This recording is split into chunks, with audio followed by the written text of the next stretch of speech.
Here's a few news stories I thought were interesting. Got a few minutes before class starts. So Google is trying to compete with ChatGPT.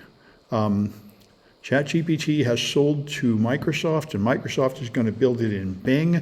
And some images have leaked of the preview of Bing's automated search engine that's going to use ChatGPT to make it smarter. So Google is supposedly going to internally start testing it with Google employees, their alternative, next week. And within a couple of weeks, it'll be available to the whole world so we can all try it. Everybody that uses ChatGPT is very excited by it. It's much smarter than previous search engines. Anyway, there'll be a lot more about that coming up. So here's a good vulnerability report of the type that you might prepare if you take the pen testing classes here, or for that matter, the web app security class.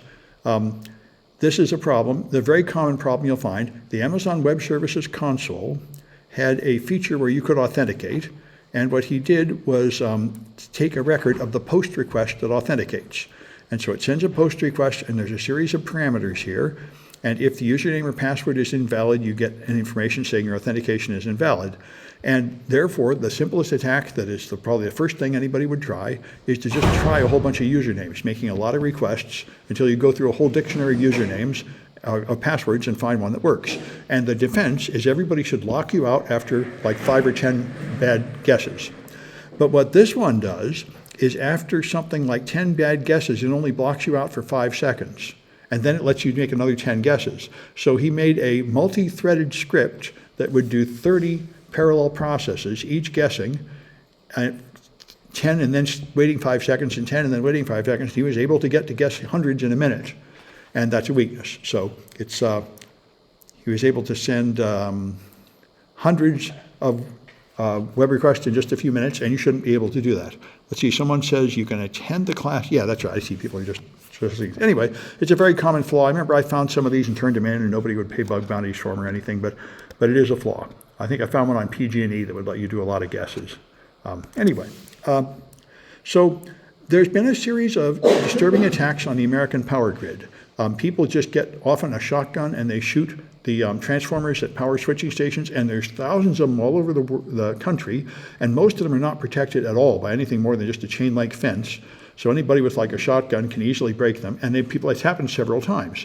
And the problem is, this is in the CIA playbook. The CIA drops pamphlets in countries we don't like to cause a revolution in a country we dislike. This is one of the things they say they do: blow up public toilets, mess the train tracks up, blow up the buses, blow up electrical stations, just to bring out unrest. And this is what a lot of people are trying to do. And now the first group they caught about 2 weeks ago was a group that wanted to rob a store, and they deliberately shot up the power transformer to turn off the power so they could break into the store. So that's one possibility. But these guys they caught were what we're most afraid of, and I've been reading about this for years. We expect this because America is in a time of great political unrest, with two parties that are farther apart than they've ever been at any healthy time.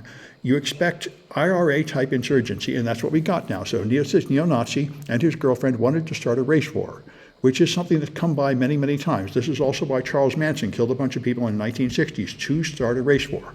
A lot of racists feel like it is necessary for there to be a race war, and starting it is a good thing, so we can finish crushing the other races. And so that's what they wanted to do, and therefore they made a plan to blow up Baltimore's power grid.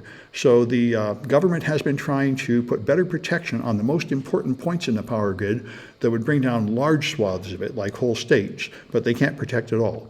And anyway, this is all these political science experts have been predicting this for more than a year, that as the Republicans descend into tyranny and constantly talk about violence, and now have convinced most of them that the elections are rigged and are stolen and not legitimate anymore, then the logical response is violence. That's when you don't trust the elections anymore, then people turn to violence. And that is where we're headed. There doesn't seem to be anybody able to stop it so far. And what it will result in is not an old-fashioned civil war where you have armies in the field marching, since the red states and blue states are not separated. The cities are blue and the countries are red in every state. So it won't be an organized army in the field marching against another army. It'll be this kind of thing, insurgency, which, by the way, is nothing particular to the right. In the 60s and 70s, we had it on the left, as the angry liberals did not want to go die in the Vietnam War. And they had minor insurgencies like this, blowing up a building and things like that. blowing up banks, setting fire to banks and stuff is how they express their disappointment. So we can expect a whole lot more of that unless our nation actually stops being so divided. And I don't think anybody knows how to do that, but the classical way to stop this kind of internal division in a nation is to get invaded by an enemy from the outside.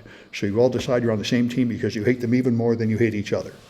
But that doesn't seem likely, although our government does seem to be vigorously trying to stir up hatred to China more and more.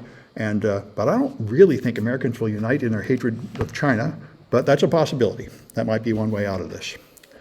Anyway, so the Vallejo police are very brutal. They've been caught doing a lot of illegal police shooting, basically just murdering people. And this is an amazing one. They just ordered their officials to shred all the documents about their records of all the police shootings to hide it. Now, the same thing happened in Daly City about 8 years ago. I lived in Daly City, 2 miles from the BART station.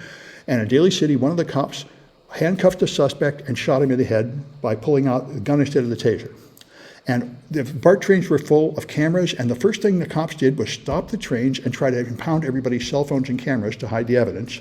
But they let one train leave. And because of that, there were some videos that got out, and that eventually led to the 4 police officers being indicted, but they all lied in court to protect each other and revealed, the corruption of the system. And anyway, it's still the same. But this is amazing because this is well covered, well documented territory. If you are about to be sued or you have any reasonable expectation that you're about to be sued, you are not allowed to destroy that evidence. And if you do, there's a summary judgment against you in court. The other side is allowed to assume that that evidence was the worst possible thing, at least in civil cases, and you lose when you do that. And that has happened many times. So this is a serious crime to destroy evidence when you have an investigation coming. And perhaps somebody will do something to the Vallejo city government about it. Perhaps not, we'll see, but certainly they're on the wrong side of the law there. We had the SolarWinds supply chain attack last year when the Russians compromised a development of SolarWinds is a popular product used by large corporations to control their networks. Like we just had a student here connecting by remote desktop protocol to control a cloud machine, and that's what SolarWinds does. It lets you control your fleet of machines. And the Russians hacked into their development environment and put malware in the official product updates. So you'd put on the official updates from the real company, and now your machines are owned by the Russians. And this affected tons of American businesses. Probably a bunch of them are still owned by the Russians.